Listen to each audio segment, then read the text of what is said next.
Moi j'avais un peu la boule au ventre tout à l'heure de savoir que vous allez partir. C'est toujours abrupt quoi. Et oui, toutes les bonnes choses ont une fin. Mais avant de nous dire au revoir, il nous reste à voir un monument emblématique de l'Inde, le Taj Mahal. Allez, on reprend la route, direction Agra. Dernière grosse étape pour aller voir le Taj Mahal. Et après Delhi.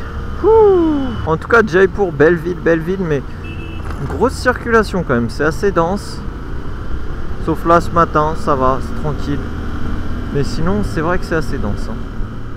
Mais en plus d'être dense, la circulation ici, c'est souvent loufoque. Marrant parce que les mecs là-haut dans le tuk-tuk, dans le tuk-tuk, dans le pick-up, nous on est effarés de voir des chèvres sur le toit d'un pick-up, entre guillemets, avec des mecs debout. Et eux, ils sont effarés de voir des meufs en moto. C'est marrant. En Inde, tout est possible et chacun place l'étonnement où il veut.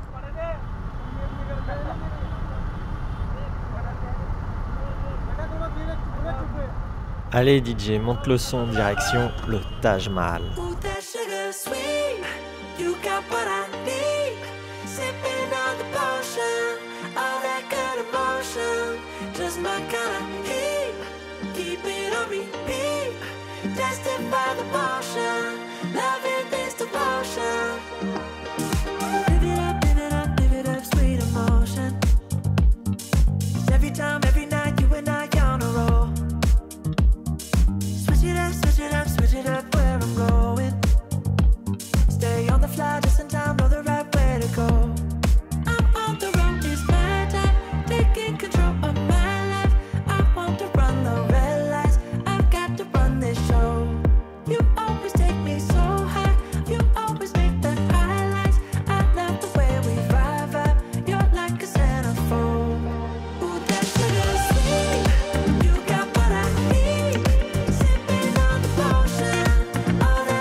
On se moque gentiment parce que ça discute, mais au fond elles ont raison les poules de se demander si on devrait pas faire une pause. Le thermomètre il affiche un petit 44 degrés et si on s'arrête pas bientôt à l'ombre pour boire un coup, on va tous faire une syncope.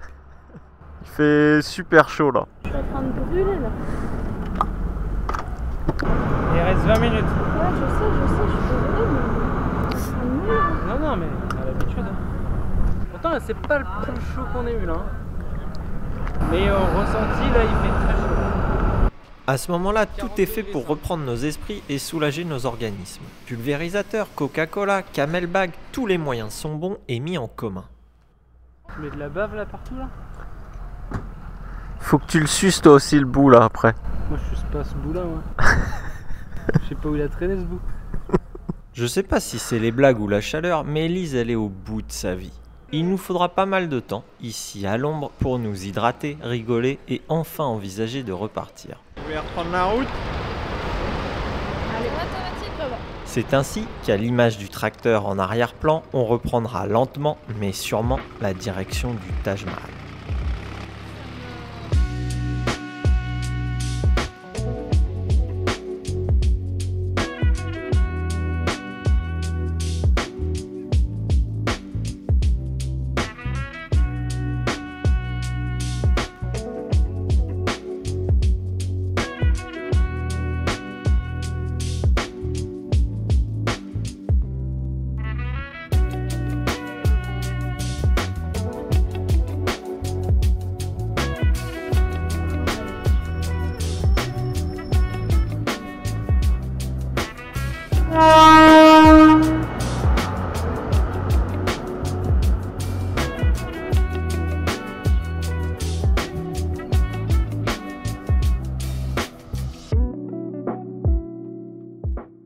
Oh, les arrivées dans les villes, c'est toujours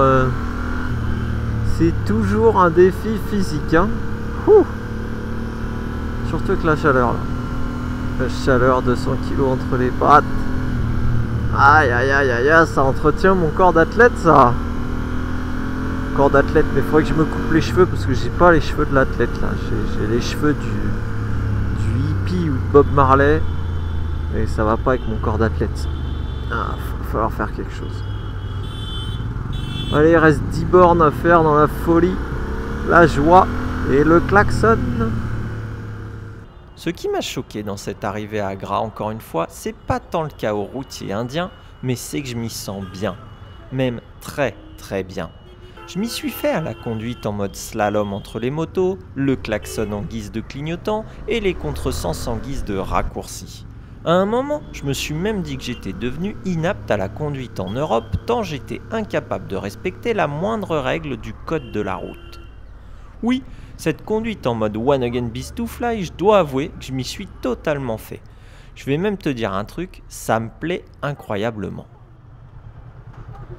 Putain, il fait chaud, on vient juste d'arriver là, on décharge les brels et ok les followers, la commu, on est arrivé, Taj Mahal représente. Une douche et on va voir le monument le plus important ou impressionnant de ce road trip du Rajasthan, le Taj Mahal mon pote. Voilà, mais avant une putain de bonne douche parce que là, ça doit se voir à ma gueule, il fait très très très chaud.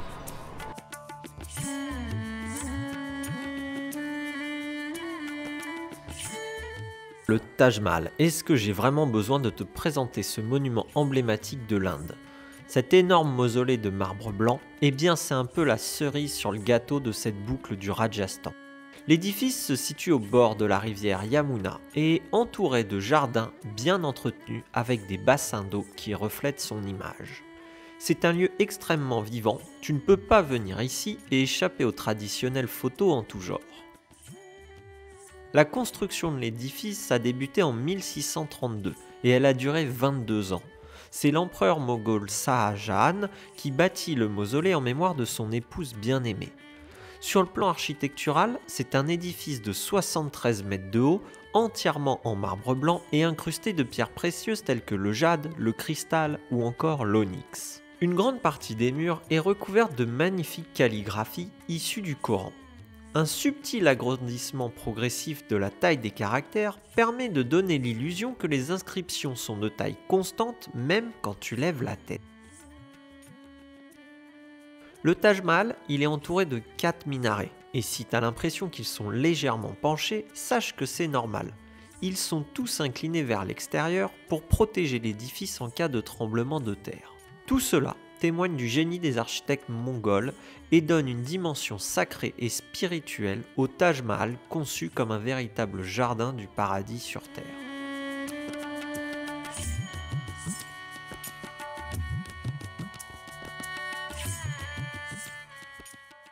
Aujourd'hui, comme chaque matin, il est temps de plier bagages, ranger tout mon bordel, s'équiper et charger les meules.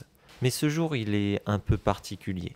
Et au moment d'enfiler mes bottes moto, j'ai quand même un brin de nostalgie en pensant que ce soir, nous serons de nouveau que 2 dans cette aventure. Car oui, aujourd'hui nous allons prendre une dernière fois tous ensemble la route de Delhi, mais ce soir, il faudra se dire au revoir. Tout a une fin, et il est temps pour nous de clôturer ce chapitre au Rajasthan. Crois-moi, on va profiter jusqu'au bout, et j'ai encore quelques petits moments de vie du gang que je souhaite te partager. Allez, on reprend la route, on part. C'est la dernière journée là avec les copains. Direction Delhi. On va à Delhi. Voilà. Ouais, ça aurait été un bon road trip. C'est vrai que la fin c'est toujours un peu tristouné, mais on aura passé des bons moments. En tout cas, Delhi, on va y arriver. Je pense que ça va être encore la folie en termes de conduite. Et après, nous, ils vont rentrer. Nous, on va se poser avec Mathilde un petit peu. Parce qu'il faut qu'on prépare la suite du voyage. Il faut qu'on fasse des visas pour le Népal.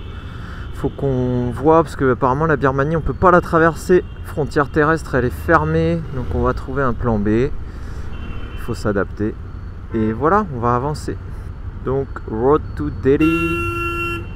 Et après, organisation pour le Népal à 2.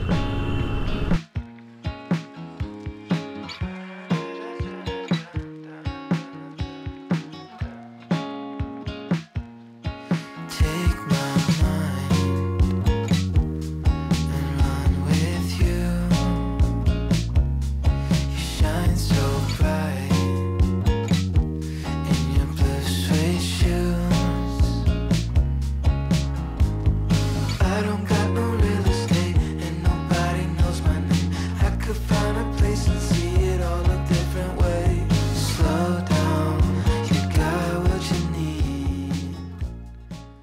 te parler d'un truc qui me semble essentiel parce qu'en effet tu fais de la borne, tu fais de la borne. Qu'importe que ce soit les petites routes, les grandes routes, il fait chaud, on passe 4 heures sur la moto et il y a un truc qui est obligatoire, c'est la pause déj. Tu es obligé de prendre des risques et ça va, on se débrouille plutôt bien, mais je vais te montrer, tu es obligé de t'arrêter sur des petites guinguettes au bord de la route parce que sinon tu roules et tu trouves rien. Et quand tu roules comme ça, bah t'as pas trop le choix, tu t'arrêtes un peu ce que tu trouves et on fait quand même gaffe parce qu'on sait qu'on est fragile, on n'est pas aussi résistant qu'eux. Donc voilà, je vais te montrer à quoi ça ressemble une aire d'autoroute indienne. Bon, aire d'autoroute, c'est un grand mot. Ce que moi j'appelle une aire d'autoroute en Inde, c'est ça. Un immeuble à moitié fini, avec sur le bord de la route une simple affiche qui fera également office de menu. Le lieu est modeste, infecté de mouches, mais l'accueil y est très sympathique. Au fond, le dilemme, c'est toujours le même.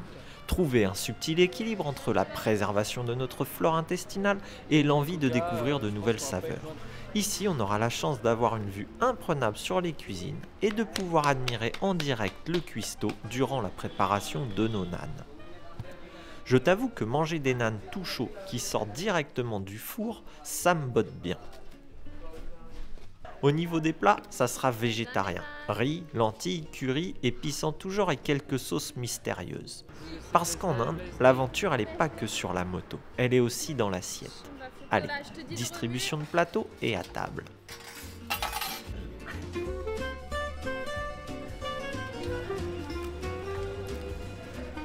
Trop bon. Trop bon. Tu vas faire un bisou au cuistot? Non, c'est moi. Mais en même temps, tu sais quoi, c'est facile de leur retoquer que vu comment ils se touchent entre mecs, je pense qu'ils apprécieraient plus des bisous d'Hugo et d'Antoine, tu vois. Dans le fond, Mathilde, elle a raison. Les Indiens entre eux, ils sont plutôt tactiles. À vous d'aller en cuisine, faire des bisous au cuistot.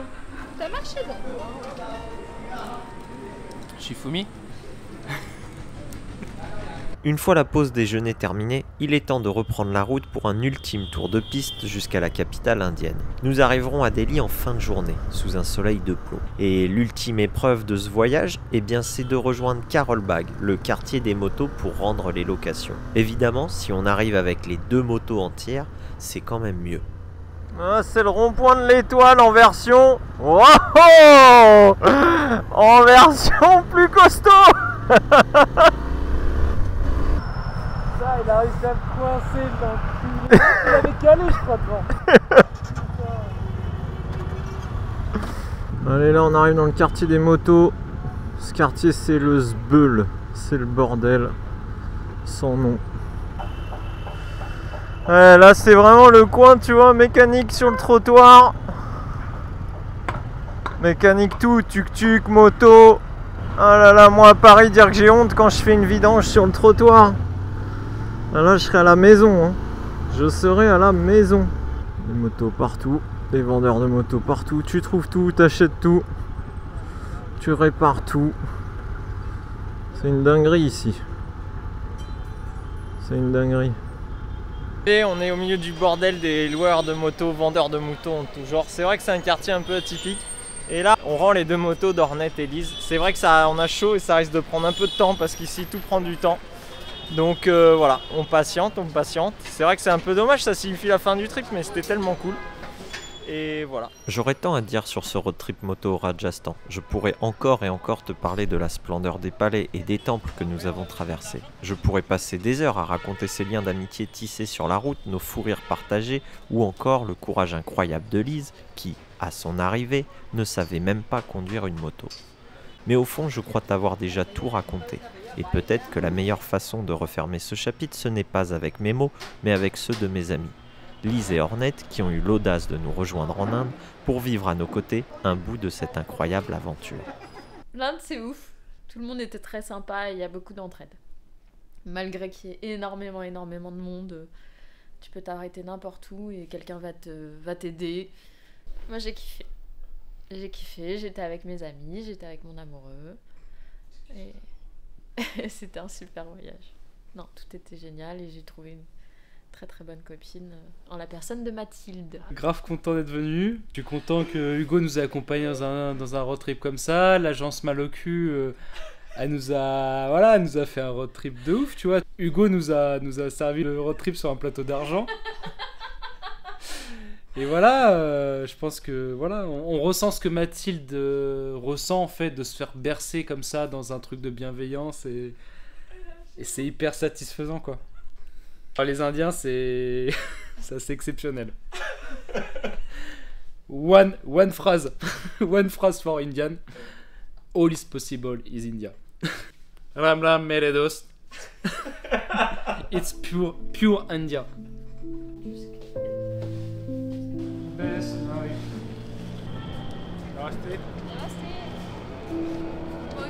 À bientôt. C'est bien la fin. Maloku forever. Ram ram.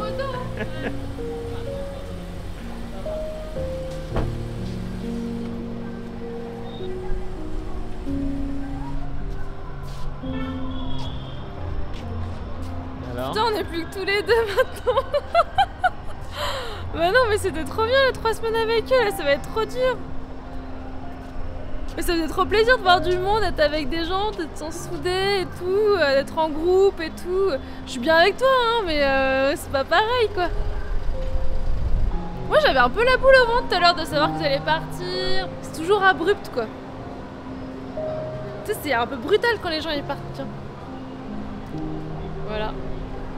Sacrée expérience à 4, c'était trop bien. C'est trop bien passé quoi. C'est pas pareil d'être à 4 et d'être à 2 quoi. C'était trop bien.